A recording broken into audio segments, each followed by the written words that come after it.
नमस्कार मित्रांनो, welcome to बालप्रतिभा YouTube channel. आज आपण जाणून घेणार आहोत रंगांचा सण होळी कसा सुरू झाला। चला तर मग होळीचा इतिहास ऐकूया मजेदार गोष्टीतून। प्रल्हाद आणि होलिका कथा।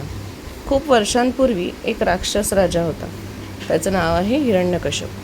तो स्वतःला देव मानत होता आणि सगळ्यांनी त्याची पूजा करावी अशी त्याची इच्छा होती। पण त्याचा मुलगा प्रल्हाद हा भगवान विष्णू यांचा खूप भक्त होता। राजाला हे अजिबात आवडले नाही। त्याने प्रल्हादाला शिक्षा देण्याचा निर्णय घेतला। राजाची बहीण होलिका हिला आग लागणार नाही असा वरदान होता। ती प्रल्हादाला मांडीवर घेऊन आगीत बसली। पण काय झालं माहिती आहे का? देवभक्त प्रल्हाद वाचला आणि होलिका जळून गेली। म्हणूनच होळीच्या आधी आपण होलिका दहन करतो। याचा अर्थ काय? तर वाईटावर चांगल्याचा विजय। होळी आपल्याला काय शिकवते? होळी आपल्याला चांगुलपणाचा विजय शिकवते, एकता आणि प्रेम शिकवते, आनंदानं जगणं शिकवते, सगळ्यांशी मैत्री करणं शिकवते। मित्रांनो, तुम्हाला होळीचा कोणता भाग जास्त आवडतो? रंग खेळणं की होलिका दहन? कमेंट करा हां।